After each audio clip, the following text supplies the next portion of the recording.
You're listening to the Law Dad Roy podcast with your host, Roy Willie, a Charleston-based personal injury lawyer licensed in multiple states.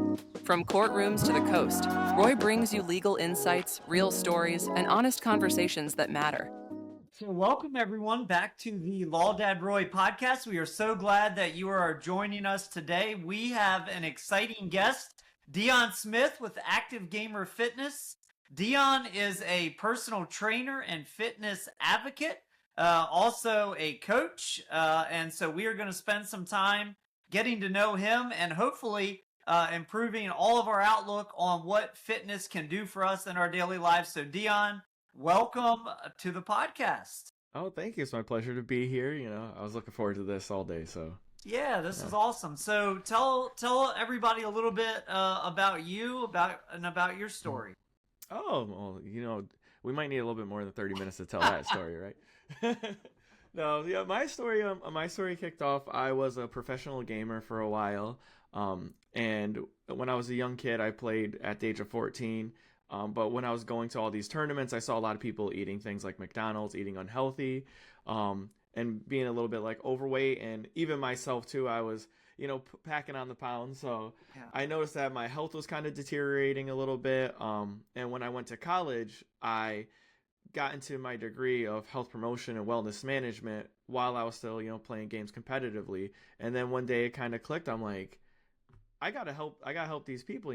A lot of things come from living a healthier lifestyle, reducing the amount of like sick time, healthier habits, and also being a little bit more mobile. Right. So that's when I developed Active Gamer Fitness, and the rest is history after that. Yeah, I think it's an awesome concept because so often we think of people that are, gamers as, sort of sitting around on the couch, just like you said, like eating unhealthy food, Yeah.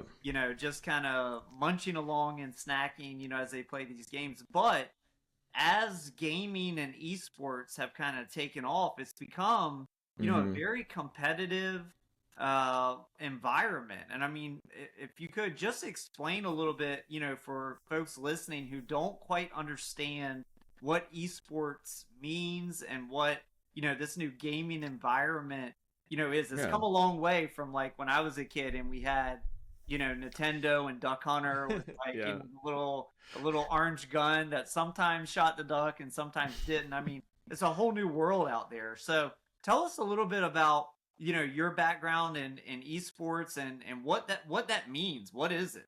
Oh, of course. So, I played a card game called Magic the Gathering competitively since I was 14, but my original start was playing Yu-Gi-Oh! So a lot of people, I would watch it on TV and then started playing in local tournaments. Esports and gaming is connected just like your typical football, basketball, soccer. There's team aspects to it. There's prep time, there's practicing, but the mental focus that you need for these games is a lot higher than, your standard sport sometimes. It's long days, 7 to 8 hours of playing consistently, and you have to be performing well. And just like performance, you have to fuel your body correctly. If you're sick that day from, improper nutrition or not working out, you're going to have reduced endurance. So like I said, 8 hours and you're sitting and trying to focus. If you don't do endurance training or something to keep you focused or alert, you're going to struggle during your games. And a lot of these tournaments, one mistake, just like in a sport, can turn into you losing the game for your team or for yourself.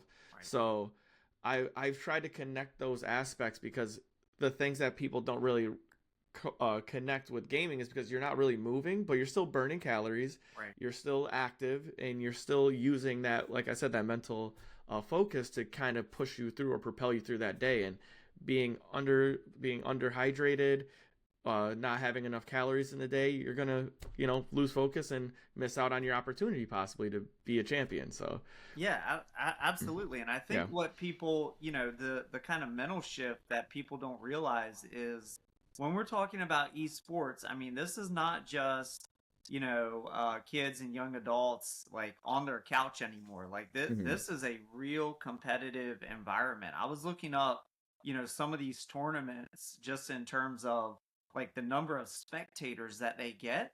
Yeah. are akin to, what you would consider in like a traditional sporting match or Yeah. more, actually. Yeah. Depending on what region or of the world you're in, you could definitely get those numbers.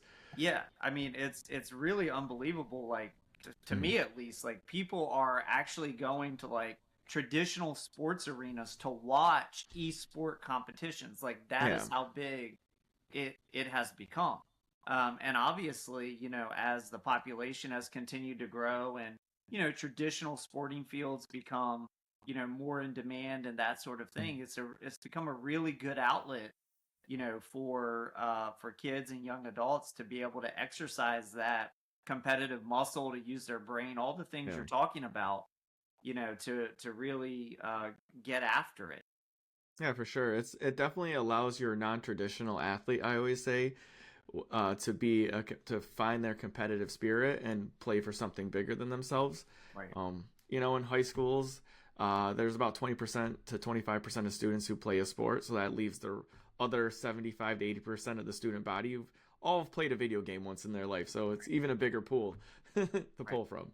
Yeah, Yeah. no, 100%. And Mm. so what levels, have you seen benefit from what you provide, which is really, this it's obviously a service in the personal training sense, but it's also a mindset shift, right? It's Yeah. partially affecting, those folks who think, well, I don't really need to be in my best shape because I'm not actually going out and playing the football game, so to speak. Yeah. And we get that a lot, in the law. People say, well, it doesn't really like matter that much because I just sit at a desk all day.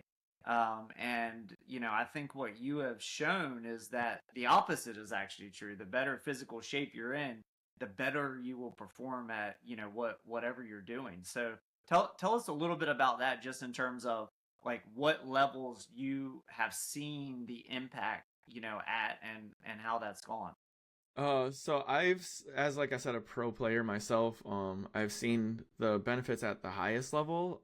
I kind of coined my own little phrase, like my fitness triangle, which is you have sleep, nutrition, and exercise, and they all sides have to be as close to equal as possible. We never really get there, because sometimes you sleep a lot less, but you want to kind of fit that mold of the triangle, and that's what a lot of people don't perceive when they're at these high levels or at the highest level. If your sleep is under utilized, you're not going to perform well. If you don't eat well, you're not going to feel good during your tournament. Like the worst thing we've all had this feeling is when you're really hungry, you can't focus on anything. Right. You can't even move sometimes. So at the highest level, I've seen exercise too play a great part because once again, like I said, reducing the rate of illness.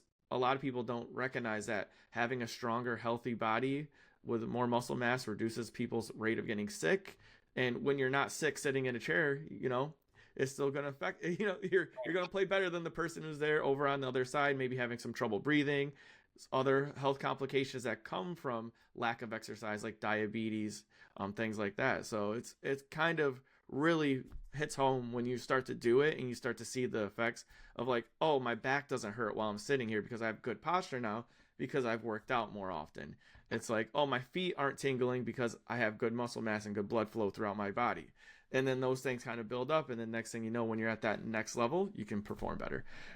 Yeah, 100%. You said something, really important there about hunger, right? And Yeah. so if you're in the middle of a long gaming session and you're hungry, like the fastest thing to do is, if you haven't prepared, is to kind of be in that junk food mode, pick up whatever ultra processed stuff is prepared in a bag and like eat it. So how do you coach folks that are, obviously in gaming, you have very long, periods of focused work, right? In the law, we have very long periods of focused work, whether it be trial, whether it be a big brief that's due, in just general life and parenting, like we have periods of focused work. Like as a parent, when our kids play in the baseball game, it's like, yeah, we're not actually playing, but we're there. We can't leave, and go down to the salad bar and like pick up a salad and come back. Like we have to watch our child. So Yeah. how do you coach people, through that, in terms of the nutrition, beating the hunger, but also not beating up your body through what you're consuming. Yeah. I always say try to go through the mindful approach. And preparation is always key. I have a lunchbox. I would always have quick snacks in, certain healthier bars that I would eat, granola bars, fruits, non-perishable fruits and vegetables, like things like apples, bananas, carrots, stuff that you don't have to necessarily keep like cool, but you can keep with you. Things with that are high in fiber as well. This is those things you can kind of quick and get to at, like you said, at those long stretches if you don't have a lot of time. But I'm a very big advocate of meal prepping, like having a couple meals that you enjoy that you're able to consume within 10 to 20 minutes. Right. But you have to pack those beforehand and make sure you bring them with you. A lot of things in life it's tough to remember that, but that's how you stay away from going to like the fast food places, because a lot of times you're caught in that time crunch. And the time crunch is actually what makes you reach for the cheeseburger at McDonald's, or go get the chicken fingers. It's not, if you just have that quick sandwich you made at home, that like pasta salad you made at home, that quick salad that's in your bag, then you tend to forget about the other stuff, and you kind of stay away from that as well. Right. Yeah. No, I think that's a good point, and that's something that I picked up on, is really preparing. Right. So, when I'm kind of in a long focused period of going to trial, I always make sure that I've got my sugar-free protein bars like just at the ready, so that I'm not sending somebody out to the gas station, to get whatever they might have in that particular town, but consuming things that you want to. Same thing. I mean, we see it all the time, right? Like, so if we go to a restaurant that's like a buffet or whatever, and they already have all the salad chopped and prepared, and they have all these other, like, pretty much everybody puts a little bit of salad on their plate, but yeah, but like in their like day to day, unless they have that salad like pre-chopped, ready to go, prepared, they're probably grabbing like the chips, and the Twinkie, like just because it's faster, right? Yeah. And that, I mean, that's the key. The really preparing part, I think is a huge part of it. How receptive have you seen like the community be to that sort of mindset shift? And all honestly, they're not very receptive, because they don't see the immediate correlation or the immediate gratification from the process, right? Right.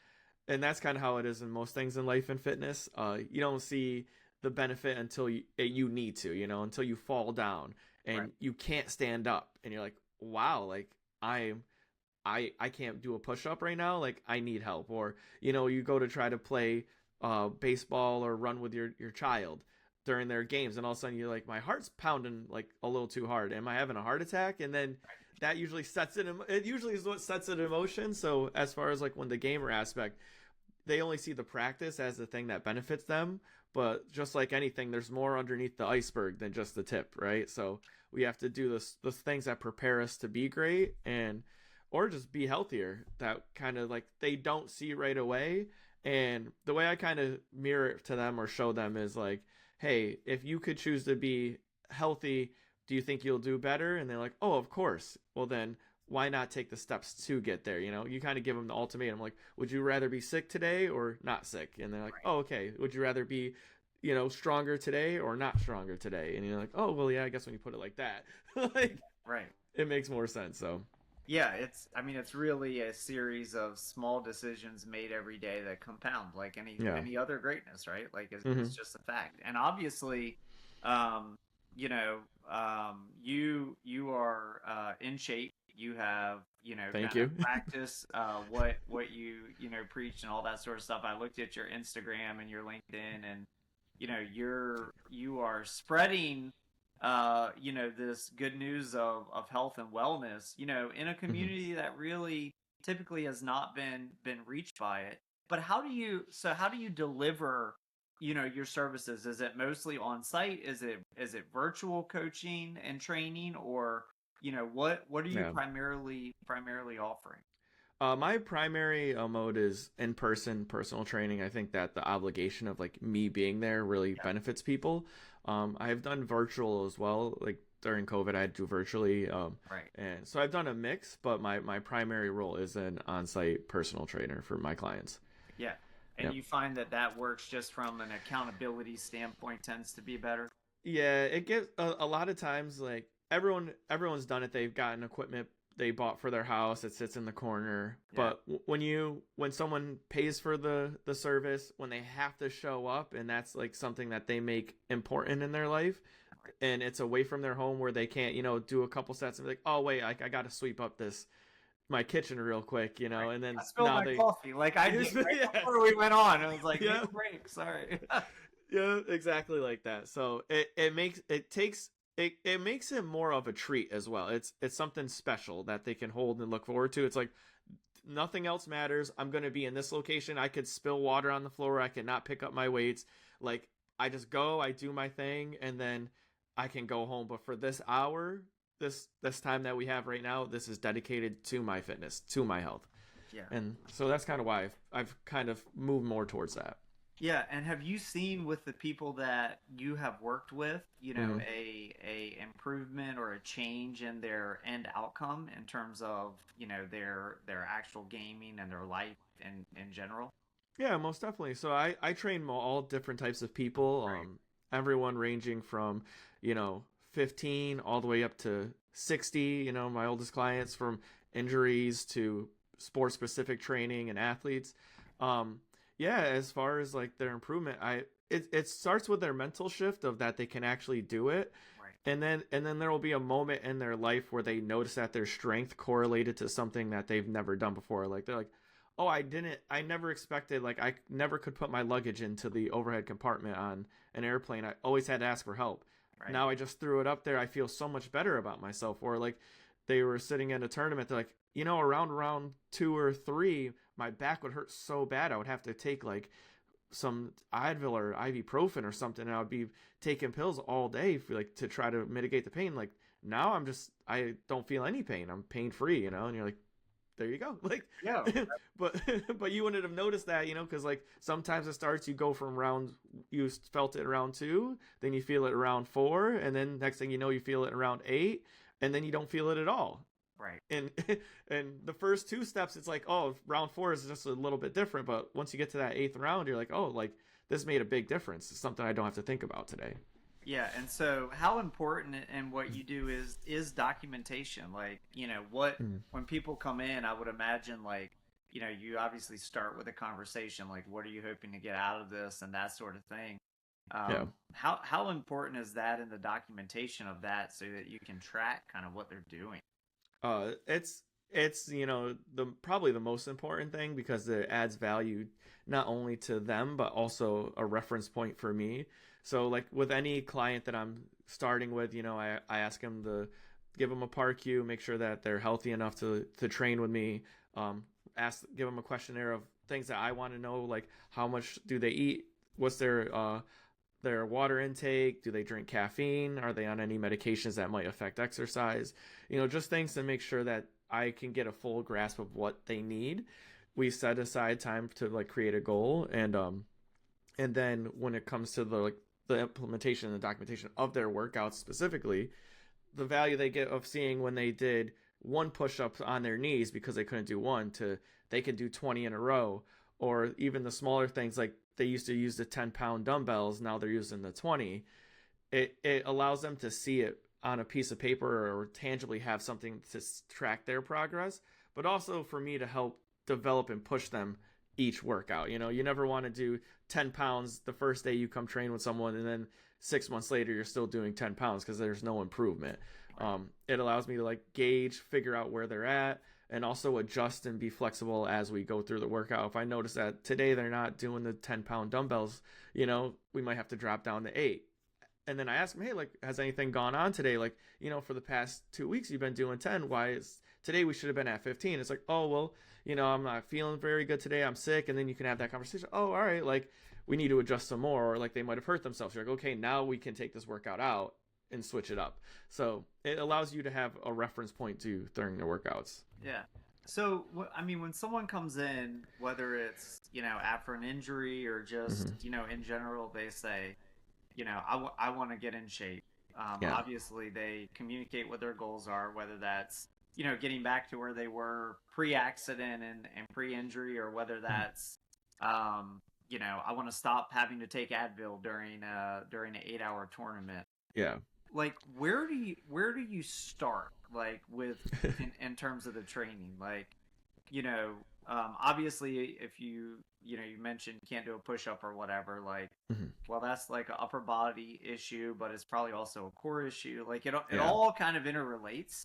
So, in your training, where do you start? Where do you begin, Yep. I always say it starts with a phone call or a text, right? It starts with hey, I'm interested, hey, I want to change my life. So essentially the way I do things for myself is I send them a questionnaire. Have them fill out at least 16 questions stating from like what their experience is in the gym, any health or fitness injuries that I might need to know of, any medications that they take, and then we when it comes to the goal setting, I always say it has to be, there's the term SMART. I'm sure a lot of people know this by now, but it's SMART goals. You want to make sure you can go specific enough, you can measure it, timely. So we just go through those steps. Like, hey, someone's like, I want to lose 10 pounds before my sister's wedding. Well, when's your sister's wedding, right? And it's like, in 2 weeks. You're like, oh, that's good. That might be a tough one, Yeah. It's like this is a surgical intervention. Yeah, I don't do surgery here. Yeah. So, or some people, like an average client of mine would come in and be like, I want to be stronger. Well, what does strength look like to you? Is it that you can pick up the 50-pound bag of soil to garden, or is it to help pick up your baby and not be tired after a day's of work? And we go through those goals and we kind of try to make them specific enough and give a timetable where we can take measurable steps towards that. And if there's any like injuries that they have, we have to do fitness assessments and make sure that as we were saying, the push-up, I'm like, if you want to get to a push-up, let's see if you can do a push-up. Do you have any injuries that stop you from doing a push-up? We try a push-up once. If you can't do it, we modify it to now you're on your knees. If you can't do that, we move you up to a wall. If you can't do that, we have machines that can help where you don't even have to be on the ground. You build a little bit more chest strength trying to get to that stage. And we can do that and replicate that between every other exercise that we have. So, yeah. So it sounds like no one's hopeless. Like maybe not even me. Like there is no hopeless. There is somewhere that you can start, to get better. There's always a position, no matter where you're at. Or age that you're at, you can always find a way to incorporate some form of physical activity and weight training in your life, and I always say the easiest part is you can sit down and stand up on a chair. You can sit in a chair and stand up, and that could be your workout. Some people I've had to do that with, who couldn't perform a proper squat, and it's just like you can start at the most basic of basic things with just doing some arm circles standing up, Right. And then you continue to build from there. So there's always a starting point for someone.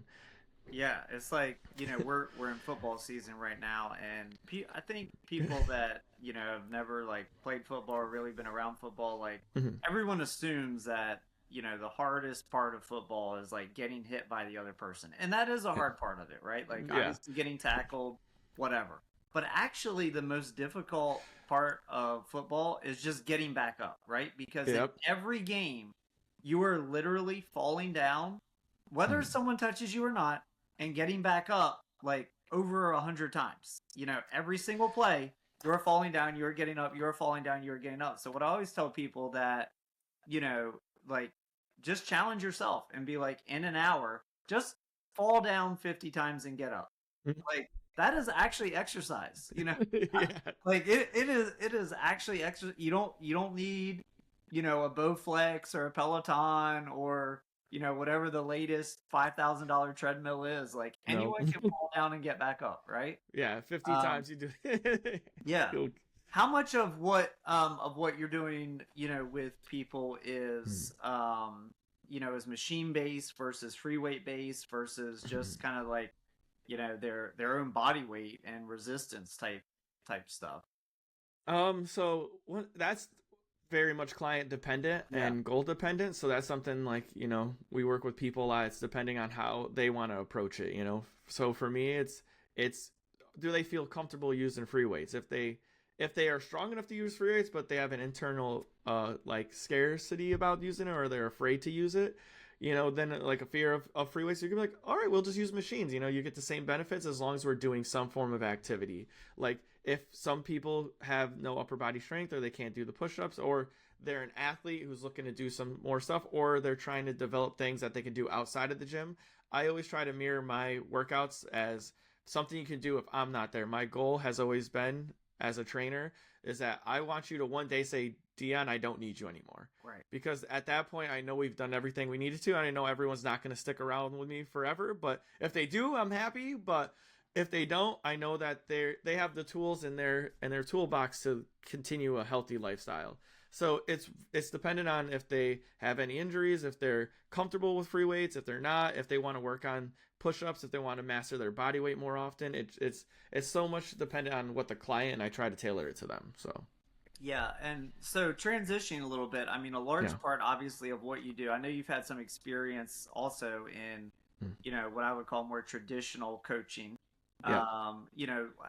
What sort of methods do you find are effective in terms of coaching? Because at the end of the day, this podcast, we talk about a lot of different things. We have a lot of parents that listen to the podcast. Yeah. And what I always say is, if we are doing parenting well, we are coaching our kids, right? We're not dictating, we're not demanding. We're also not turning a blind eye, but we are showing them why, something should be done or not be done, and letting them hopefully make the right decision to do it, right? So showing up for the physical training and like that sort of thing, that's all part of coaching.